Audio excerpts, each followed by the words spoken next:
প্রিয় শিক্ষার্থীরা, তোমরা ভালো আছো? সবাই সুস্থ আছো তো? আমিও ভালো আছি।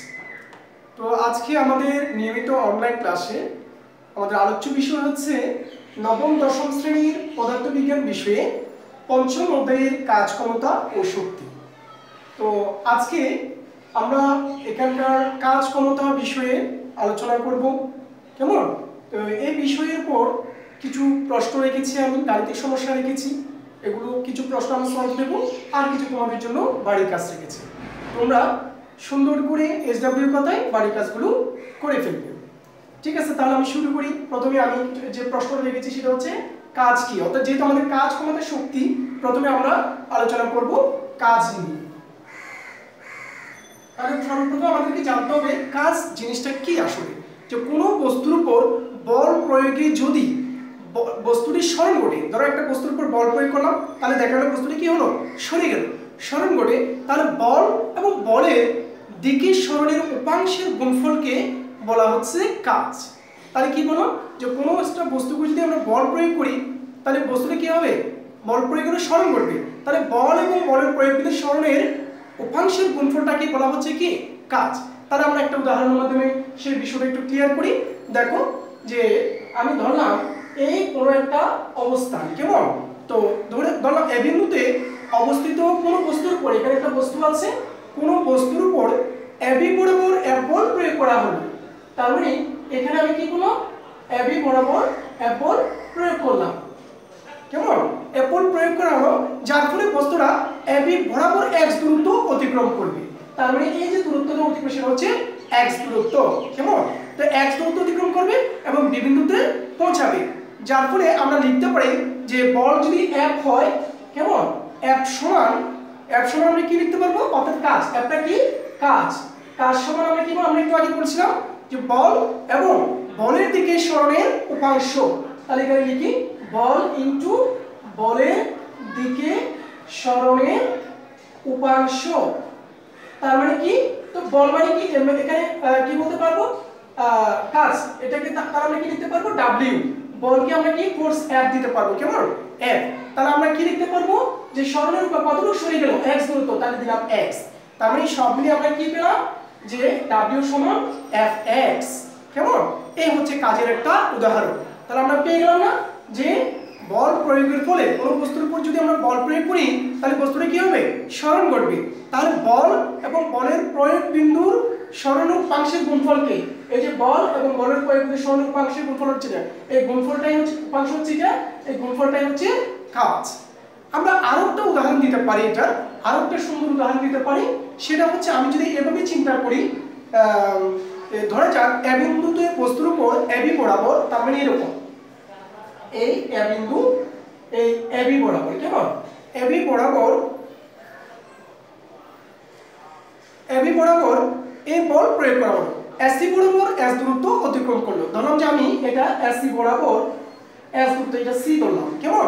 তাহলে এটা কত দূরত্ব অতিক্রম করলো, এস দূরত্ব অতিক্রম করলো। ঠিক আছে, তাহলে আমরা কি লিখতে পারবো, এবি এবং এস এর অন্তর্ভুক্ত কোণ যদি হয় থিটা, তার মানে এটাকে যদি আমরা থিটা ধরি, তাহলে আমরা কি করতে পারবো, যে সি বিন্দুতে এবি এর উপর, তার মানে কোনটা, এই সি বিন্দুতে এবি এর উপর, কেমন, এই এবি এর উপর ডি কি হবে, সিডি লম্বটা আনতে পারি আমরা, কেমন, এই সিডি লম্বটা আমরা। ঠিক আছে, তাহলে আমরা বলতে পারবো যে আগে আমরা যেভাবে বলেছিলাম, যে সেক্ষেত্রে আমরা যদি এবি বরাবর বস্তুর উপাংশ এডি যেটা ছিল এটা, তাহলে এটা হবে কত, x। ঠিক আছে না, x ধরলাম। তাহলে সেই হিসেবে আমরা আগে যেভাবে বলেছিলাম, যে কাজকে তো আমরা কি ধরেছিলাম, W। কাজ সমান আমরা কি লিখতে পারবো, বল ইনটু বলের দিকে সরণের উপাংশ, তার মানে কি ছিল, F ইনটু x ছিল, তাই না? আচ্ছা, তো এখানে এডিসি সমকোণী ত্রিভুজ যদি আমি হিসাব করি, এটাকে এই চিত্রের ক্ষেত্রে এডিসি সমকোণী ত্রিভুজ যদি আমি হিসাব করি, তাহলে cos θ সমান কি হবে, cos θ সমান, আমি যদি cos হিসাব করি এটাকে, cos θ সমান গুণিতক অতিভুজ, তার মানে কি, এই যে AD ডিভাইডেড বাই SC। ঠিক আছে না? আচ্ছা, তাহলে এখন AD মানে আমরা কি করছিলাম, AD ধরেছিলাম x, কেমন, আর SC ছিল s। তাহলে দেখো এবার এখানে আমি কি লিখতে পারি, cos θ সমান x বাই s, কেমন?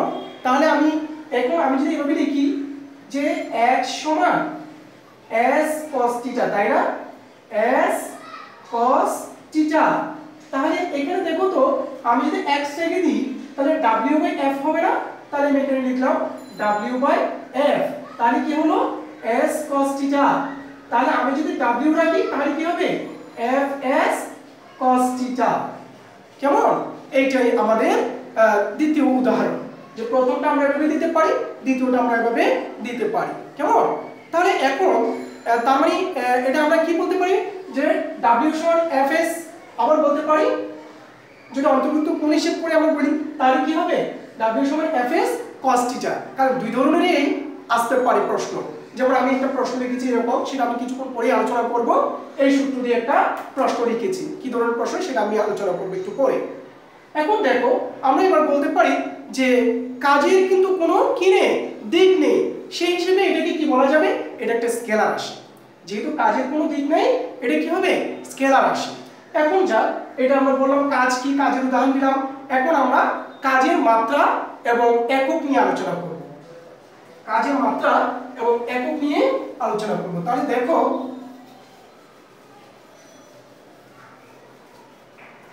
তাহলে আমরা কি লিখতে পারি যে কাজ সমান আমরা একটু আগে কি পেয়েছিলাম? কাজ সমান বল ইনটু সরণ।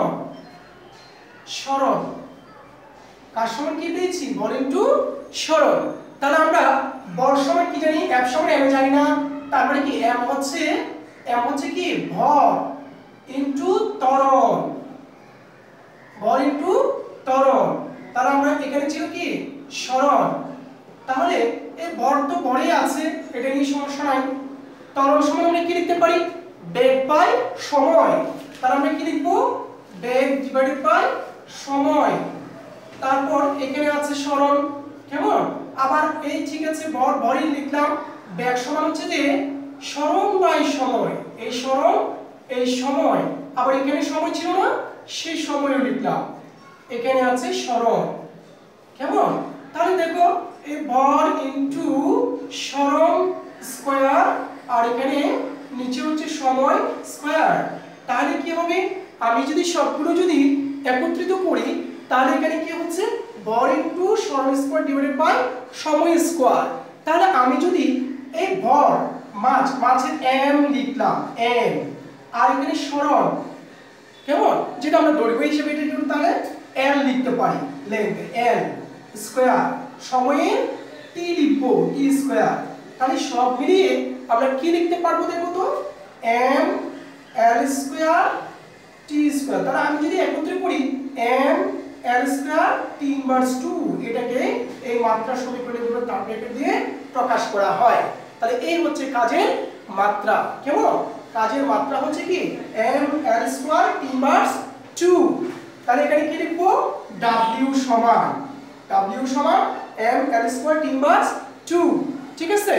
আচ্ছা, তো এখন আমরা মাত্রার পরে কি বলেছিলাম? একক বলেছিলাম, তাই না? তো দেখো আমি যদি এখানে যদি মানগুলো বসাই, বল সরণ, বলের একক ছিল নিউটন আর সরণের একক হচ্ছে মিটার। তাহলে এই নিউটন মিটার মিলেই হচ্ছে জুল, অর্থাৎ কাজের একক হচ্ছে জুল। দুটাকে যদি আমি একত্রে করি তাহলে কি হবে? 1 জুল সমান 1 নিউটন মিটার। কেমন? অর্থাৎ এই নিউটন মিটারকে আমি জুলে এভাবে প্রকাশ করতে পারি। এখন আরেকটা প্রশ্ন রাখতে পারি যে 1 জুল কি? যে কোনো বস্তুর উপর 1 নিউটন বল প্রয়োগে যদি বলের প্রয়োগিত বলের দিকে 1 মিটার সরণ হয়, হ্যাঁ, বা সরণের জন্য সম্পূর্ণ কাজ করে, তাই কাজের পরিমাণটাই হচ্ছে 1 জুল। বুঝে গেছে? আচ্ছা, তাহলে যা এখন আরেকটা প্রশ্ন যে 25 জুল কাজ বলতে কি বোঝায়? যে 25 জুল কাজ বলতে বোঝায় 1 নিউটন বল প্রয়োগ করে বলের দিকে বলের প্রয়োগ বিন্দু 25 মিটার দূরত্ব যখন সরণ হবে সেই সময় যেই কাজ করবে সেটাই হচ্ছে তার 25 জুল কাজ। আচ্ছা, এই গেল। এরপরে আমরা চলে যাব যে 20 নিউটন বল, একটা অঙ্ক দিয়েছি এটার উপর ভিত্তি করে, তাহলে সেই অঙ্কটা একটু দেখো। আমি একটা অঙ্ক দিয়েছি, অঙ্কটা একটু খেয়াল করো। দেখো 20 নিউটন বল কোনো নির্দিষ্ট করে বস্তুর উপর ক্রিয়া করায় বস্তুটি বলের দিকের সাথে 60 ডিগ্রি কোণ উৎপন্ন করে 5 মিটার দূরে সরে গেল, কাজের পরিমাণ নির্ণয় করো। তাহলে আমি সেই একটু আগেই লিখেছিলাম যে যেহেতু কাজের পরিমাণ বললো কোণ দিয়ে দিচ্ছে, তাই না? তাহলে আমরা কি লিখতে পারবো? W সমান Fs cos θ, এই সূত্রে অ্যাপ্লাই করব আমরা।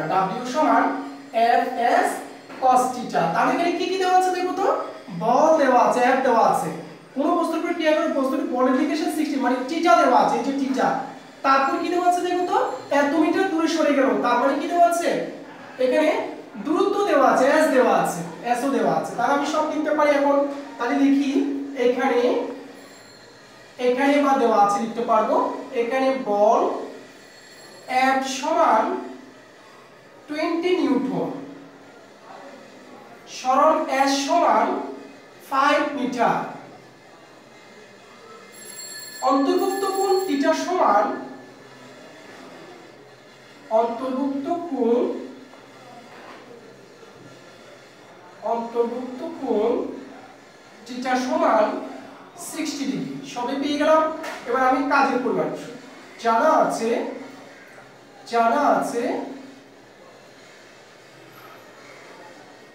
কাজ W সমান Fs cos θ, Fs cos θ। কেমন?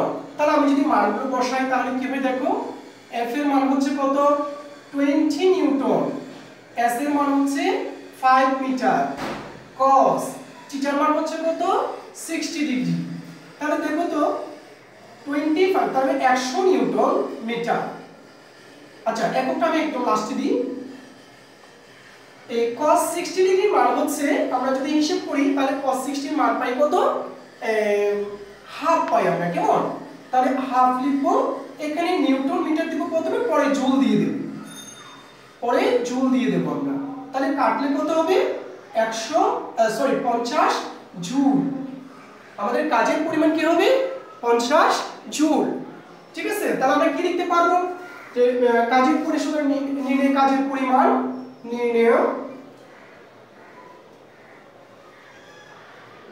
কাজের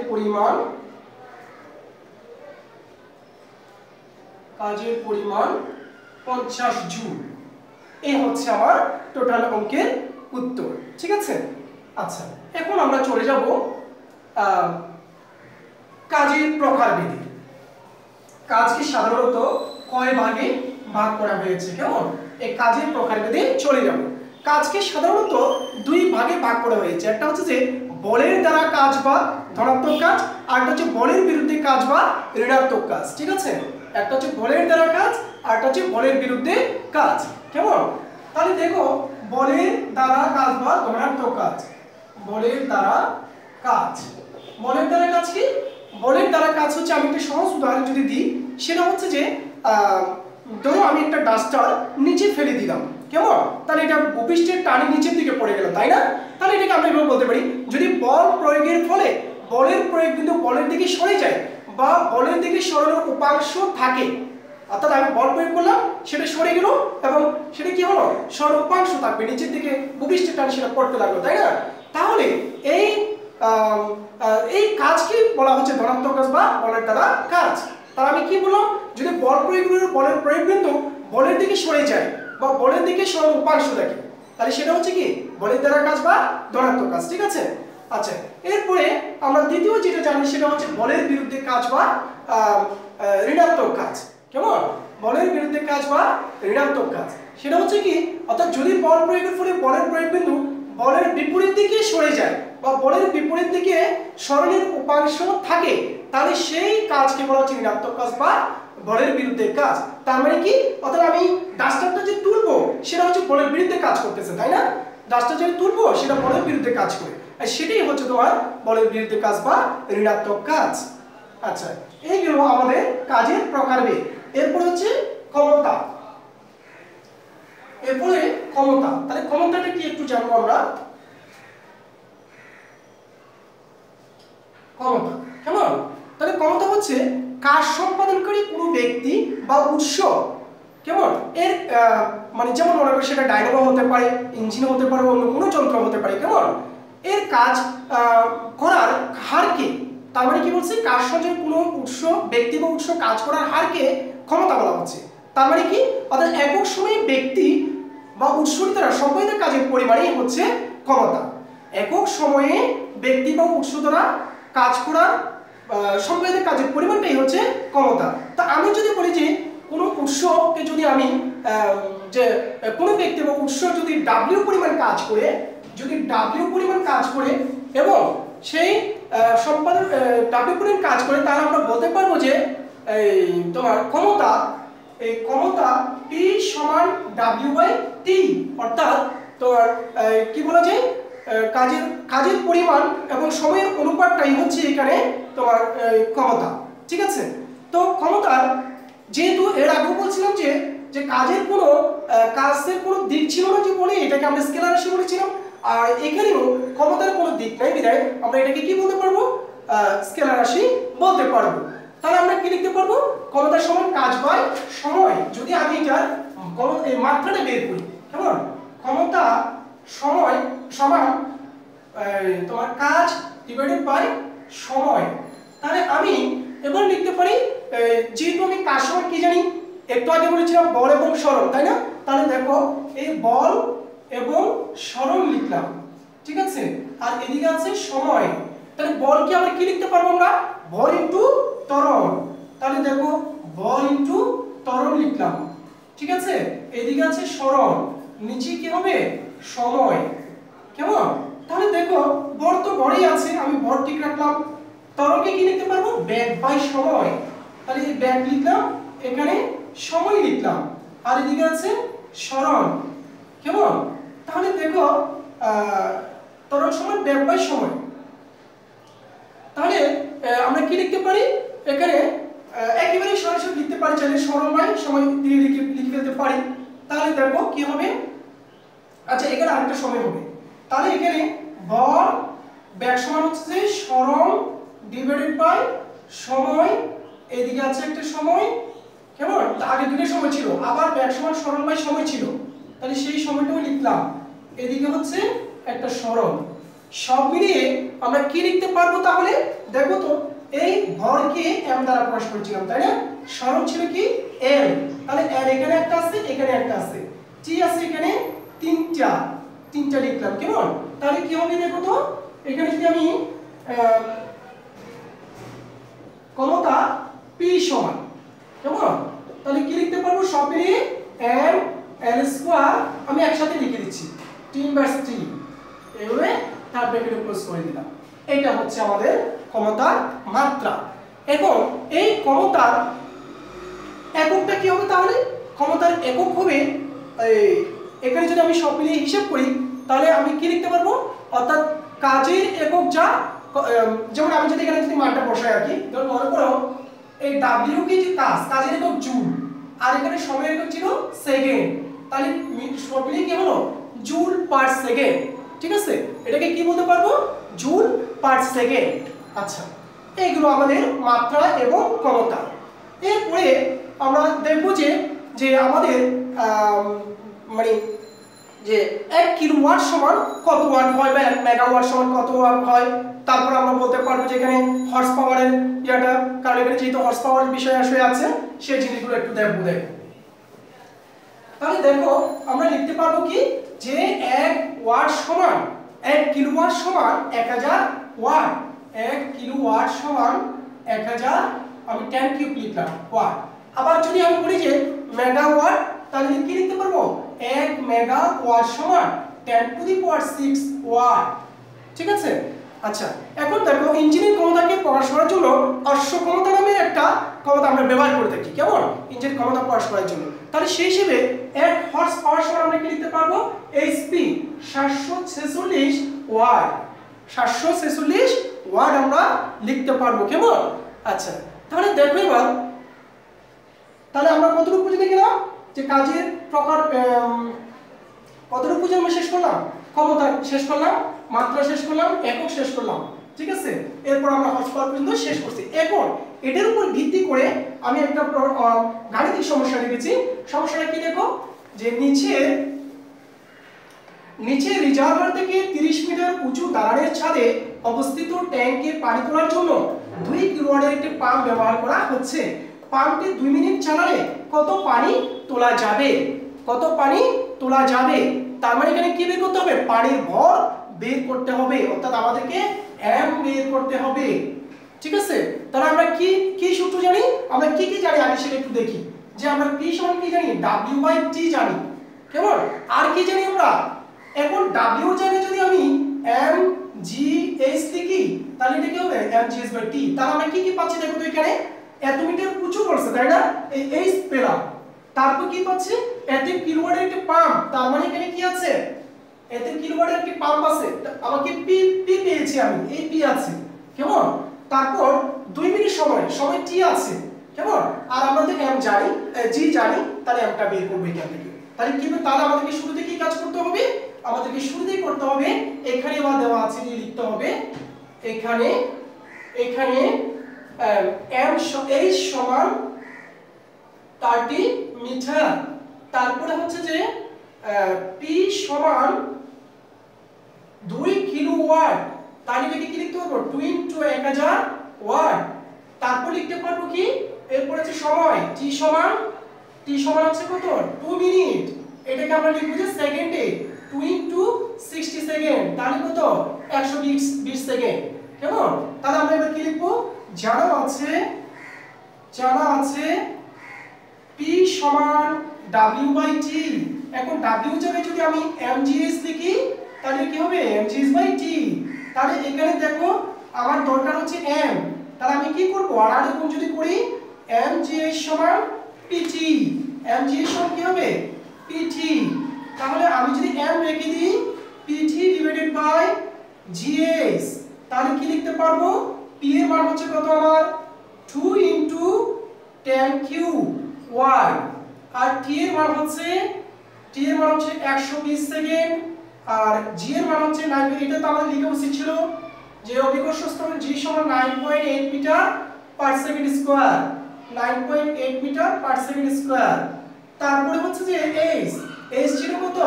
উচ্চতা হচ্ছে কত ছিল? 30 মিটার। সব মিলিয়ে আমি যদি হিসাব করি তাহলে আমার আসবে এই তোমার যদি আমি হিসাব করি তাহলে 800, সুতরাং m সমান 816.3 কেজি। এত কেজি, কেমন? 816.3 কেজি। তাহলে কি আসলো আমার? যে কত পানি তোলা যাবে বলছে, তার মানে কি পানির ভর, সুতরাং নির্ণয় পানির ভর 816.3 কেজি। ঠিক আছে? আচ্ছা, এখন দেখো তোমাদের জন্য আমি দুইটা কাজ রেখেছি। একটা হচ্ছে যে প্রথম সূত্র দিয়ে, কাজের সূত্র দিয়ে, আর একটা হচ্ছে যে ক্ষমতার সূত্র দিয়ে। দুটো কাজ রেখেছি, তোমরা সুন্দর করে এই দুইটা প্রশ্ন সমাধান করে এসডব্লিউ খাতায় করে রাখবে। আমি ক্লাস শুরু হলে তখন চেক করব। ঠিক আছে, সবাইকে ধন্যবাদ। আজকের মতো এখানেই শেষ করছি। ধন্যবাদ সবাইকে, সুস্থ থাকিও এই আশা ব্যক্ত করে সকলের কাছ থেকে বিদায় নিচ্ছি।